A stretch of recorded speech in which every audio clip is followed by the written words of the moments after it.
नमस्कार दोस्तों, मैं हूं अंकित झा। स्वागत है आप सभी का मेरे YouTube चैनल पे। आप लोग कब से बोल रहे हैं सब्सक्राइब करेंगे इस चैनल को, तो करना। परेशान हो गए हम लोग, क्यों नहीं कर रहे? चैनल को सब्सक्राइब कीजिए और बेल आइकन भी प्रेस कीजिए ताकि आप कोई भी नोटिफिकेशन मिस न कर पाएं। 1995 में सिर्फ एक न्यूज चैनल था जिसमें उस दिन के मुख्य समाचार बताए जाते थे। आज टोटल 400 से ज्यादा न्यूज चैनल्स हैं और आजकल के समाचार कुछ इस प्रकार के होते हैं। दाऊद इब्राहिम का पैर सड़ रहा है। विराट के सीने की चौड़ाई 42 इंच है तो सलमान खान के सीने की चौड़ाई 46 इंच है, जबकि मोदी का सीना 56 इंच है। अगर खली की बात करें तो खली का सीना भी करीब। क्या आपने सुना? एलियंस अब तक एक दो नहीं हजारों गायों को गायब कर चुके हैं।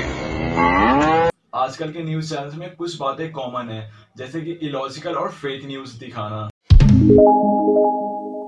काले धन पर रोक के लिए लाए जा रहे 2000 रुपए के करेंसी नोट को बनाने के लिए state of the art nano technology का इस्तेमाल होगा। ये एक नई बात होगी। 2000 रुपए के हर एक नोट पर NGC यानी नैनो GPS चिप लगा हुआ होगा। हाल में ही जब लोगों ने गवर्नमेंट से ये पूछा कि हमने भी चाइनीज सैनिक को मारा, इसका क्या प्रूफ है, तो पहले न्यूज चैनल ने पूछने से ही मना कर दिया। और अब आप ये देखिए कि भारत में कैसे एक पूरा की पूरा गैंग, जिसे हम सबूत गैंग कहते हैं, इस खबर पर आज भी इस समय भी अपना एजेंडा चला रहा है। उल्टा ये लोग भारत की सेना और सरकार का मजाक उड़ा रहे हैं। उल्टा ये लोग कह रहे हैं कि हमें बताओ हमारे कितने लोग मारे गए, क्यों मारे गए।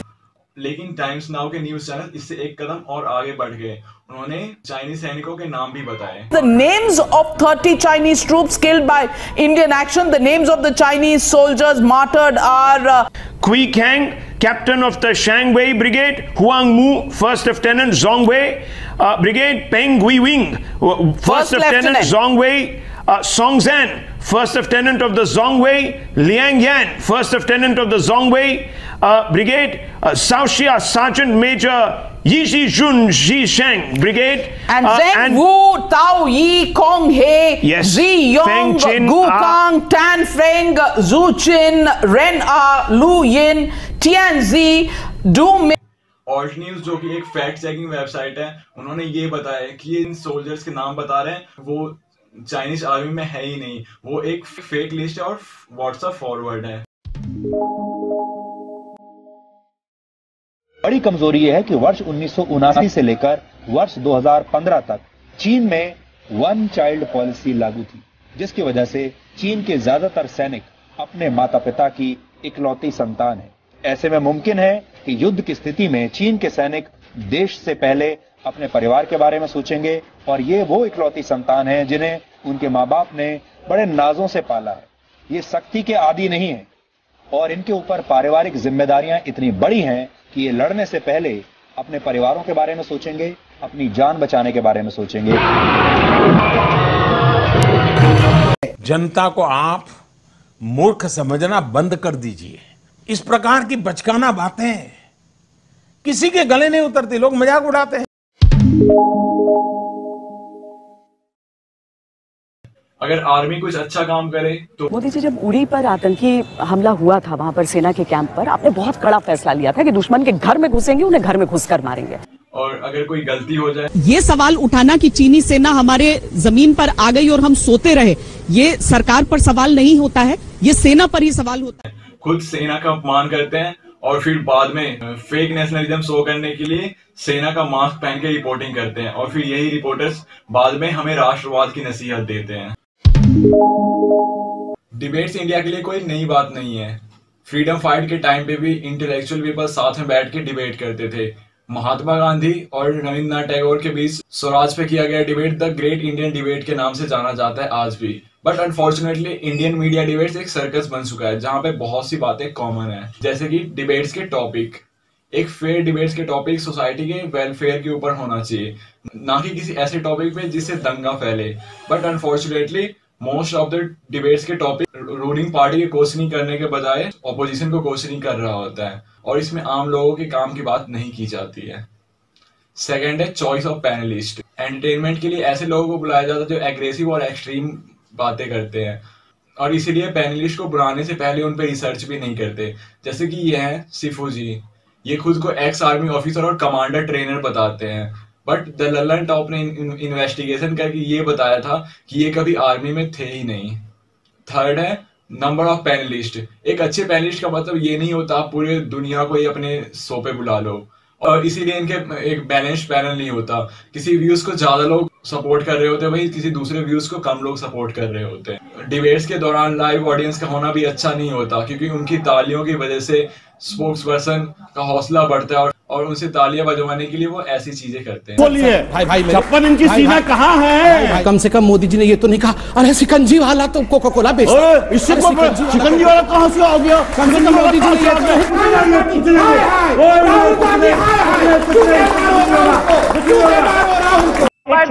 ने आप गाना गा लीजिएगा इसके बाद, मगर निर्मला उठ गया तो ठीक है, पर्दा उठ गया तो पर्दाफाश आपका होने पूरा तो गा दीजिए। क्या पर्दा वो अच्छा से गाइए। आप तो अच्छा गा लेते हैं। अंदर से कोई बाहर ना आ सके, बाहर से कोई अंदर ना जा सके, सोचो कभी ऐसा हो तो क्या हम तुम एक कमरे में बंद हो और चाबी खो जाए। पुई पुई इस प्रकार की आवाजें चल रही, ठीक है। उई पुई उई उई पुई पुई उई पुई उई उई पुई पुई उई पुई।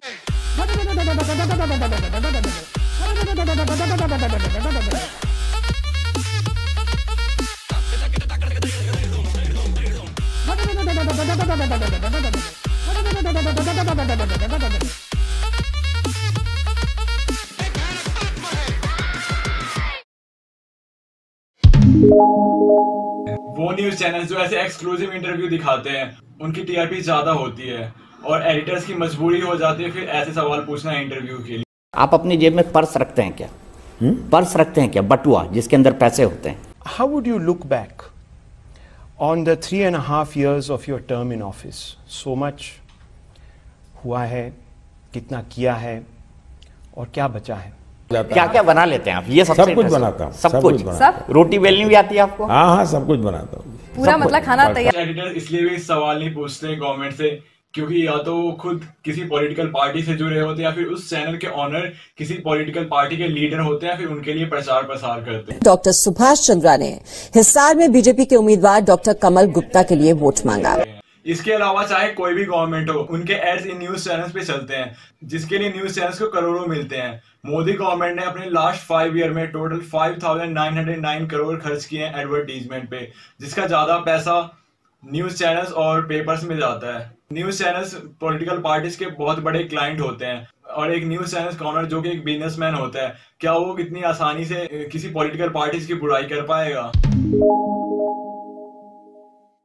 इतिहास इंडिया में अच्छा रहा है। राजा राम मोहन रॉय ने अपने न्यूज़पेपर के थ्रू ही सोशल चेंज को इंस्पायर किया था, बट पिछले कुछ सालों में सोशल मीडिया और डिजिटल मीडिया की वजह से कंपटीशन बहुत ज्यादा बढ़ गया है। गवर्नमेंट के एड्स मिल पाने मुश्किल हो गए हैं क्योंकि ऐसे में न्यूज चैनल्स को डिपेंड करना पड़ता है प्राइवेट एडवर्टीजमेंट पे। इसलिए आपने देखा होगा बॉयकॉट चाइनीज प्रोडक्ट जैसे प्रोग्राम भी चाइनीज प्रोडक्ट ही स्पॉन्सर कर रहे होते हैं। और न्यूज चैनल्स को एडवर्टाइजमेंट टीआरपी के ऊपर मिलती है और टीआरपी बढ़ाने के लिए उनके पास 2 तरीके हैं। पहला क्राइम। विकास दुबे ये नाम है उस गैंगस्टर का जिसने अपने खूनी खेल से पूरी यूपी को दहला दिया है। आज पुलिस वालों को अपनी गोलियों से भून देने वाला विकास दुबे अभी कहां है, वो दिखता कैसा है, उसकी हंसी कितनी शैतानी है, ये सब आपने अभी तक नहीं देखा होगा। और दूसरा cinema. Before I say bye to you, I think our viewers would like another glimpse of Taimur. Is it possible to get him, and if he can say, give a flying kiss to our viewers or just say bye to them, maybe it will cheer them up on day 1 of the lockdown? Let me see if I can go find him. Hang on. Well, it's going to be a treat if we get to see Taimur again. I'm sorry, he's currently on the potty. Well, we can't quibble with that. It's an important place to be in, and nobody can interrupt or disturb him there. ये पहले खुद star kid को famous करते हैं और फिर बाद में जब यही स्टार किड लॉन्च हो जाता है फिर बोलते हैं I think nepotism sucks. I don't think nepotism rocks.